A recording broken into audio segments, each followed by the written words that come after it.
As children, we don't give a second thought to the stories and toys which our parents introduce to us, and when children become adults, they pass down the same tales and values without thinking of the consequences. But the truth is, many of these childhood items have an insidious backstory. From Disney films to our favorite playthings, most childhood novelties have a dark past. Today, we are counting down 10 creepy origins of your favorite childhood things.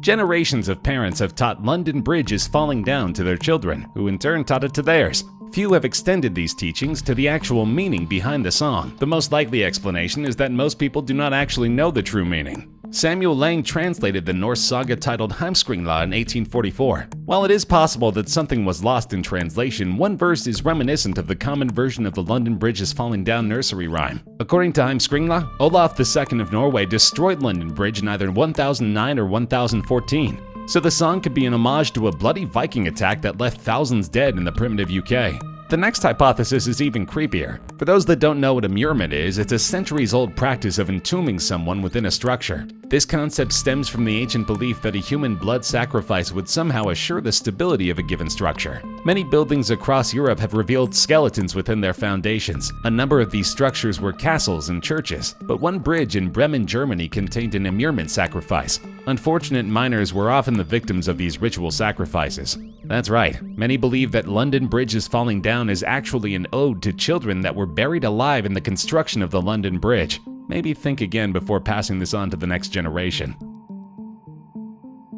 The brothers Grimm have a reputation for writing dark and twisted children's tales, but Hansel and Gretel might take the cake, or rather the gingerbread house. There are several leading theories regarding the origin of the story. The tale of Hansel and Gretel could have been told to keep children from wandering off, but during the Great Famine of 1315 to 1317 AD, which crushed most of continental Europe and England, disease, mass death, infanticide, and cannibalism increased exponentially. Seeking relief, some desperate parents deserted their children and slaughtered their draft animals. Or Hansel and Gretel might have stumbled upon the home of the successful baker Katharina Schreiderin. In the 1600s, she concocted such a scrumptious gingerbread cookie that a jealous male baker accused her of being a witch. After being driven from town, a posse of angry neighbors hunted her down, brought her back to her home, and burned her to death in her own oven. In an earlier French version of this tale, instead of a witch, we have a devil. Now the wicked old devil is tricked by the children, but he catches them and constructs a sawhorse to put one of the children on to bleed. The children pretend not to know how to get on the sawhorse, so the devil's wife demonstrates. While she's lying down, the kids slash her throat and escape.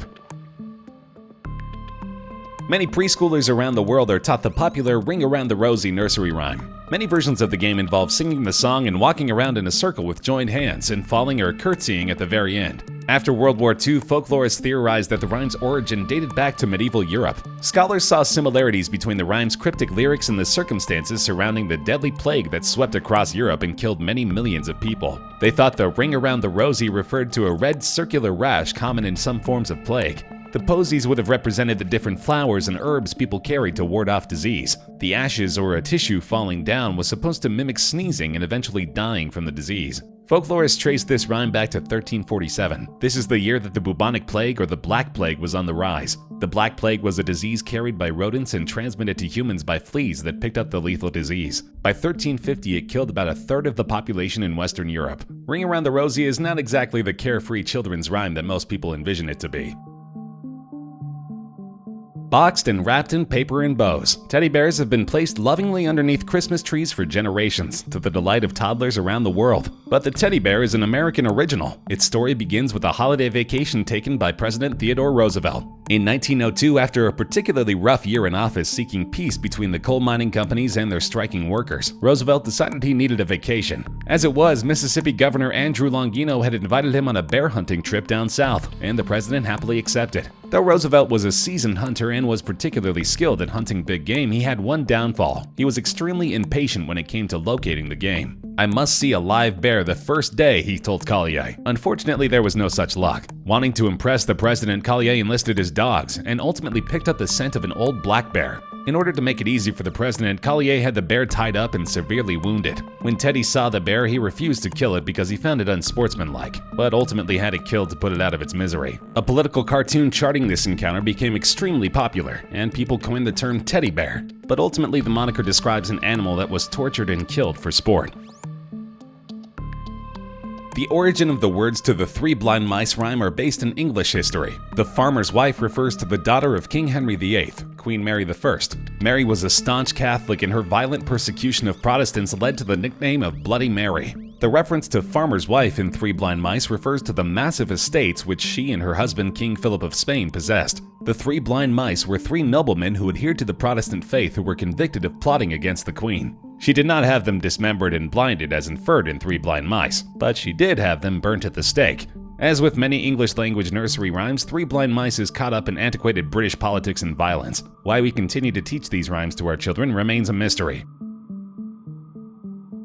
We all know the basics of Rapunzel. Girl with long hair is imprisoned by an evil witch, a prince comes along, climbs up hair, and rescues said trapped princess.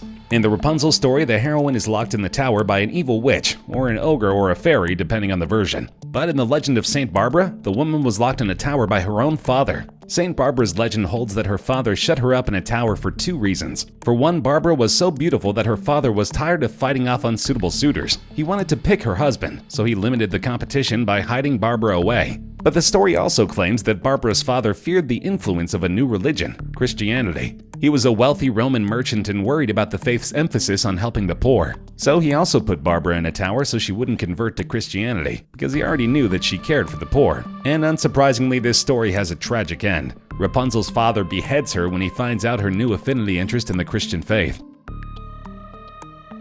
Jack and Jill is a traditional English nursery rhyme. The rhyme dates back at least to the 18th century and exists with different numbers of verses, each with a number of variations. The suggestion has been made that Jack and Jill represent Louis XVI of France, who was deposed and beheaded in 1793, and his queen Marie Antoinette, a theory made difficult by the fact that the earliest printing of the rhyme predates these events. However, as the previous paragraph refers to King Charles I being in conflict with Parliament, the phrase broke his crown could also refer to that king's beheading in 1649. There is also a local belief that the rhyme records events in the village of Kilmerston in Somerset in 1697, when a local spinster became pregnant. The putative father is said to have died from a rockfall, and the woman died in childbirth soon after. There's also an Old Norse myth that tells us the story of the moon, Mani, who stole two children from Earth, Huki and Bill, as they were collecting water from the well, Björger, in their bucket, Soger, suspended from their pole, Simul. The moon as an archetypal kidnapper of children sounds eerily ominous, and was perhaps told to keep children from wandering about at night. On the face of it, a Jack-in-the-Box is a harmless and amusing children's toy. Jack is usually a clown figure, which pops up on a coiled spring when the box lid is open. Jack was clearly intended to be a comic figure, but not everyone finds him amusing. It is clear that the term was used to represent something unsavory and insulting. Very soon afterward, there's another reference that shows the phrase to have a meaning close to those who peddled a pig in the poke. Jack-in-the-Box was the name given to a swindler who cheated tradesmen by substituting empty boxes for the full ones that were expected. There's a theory that the expression derives from the story of Sir John Scorn, a celebrated 12th century pious Christian who was believed by the people of Norfolk to possess healing powers. He was said to have caught the devil and held him captive in his boot. Several English church screens still contain images of Scorn with the devil peeping out of a boot. Thus, the Jack in this particular box is actually Satan himself. The 18th century inventors of the children's pop-up toy needed a name for it. It was a figure in a box that jumped up and gave people a fright. What better than to do what others in various fields had already done and adopt the existing Jack-in-the-Box expression?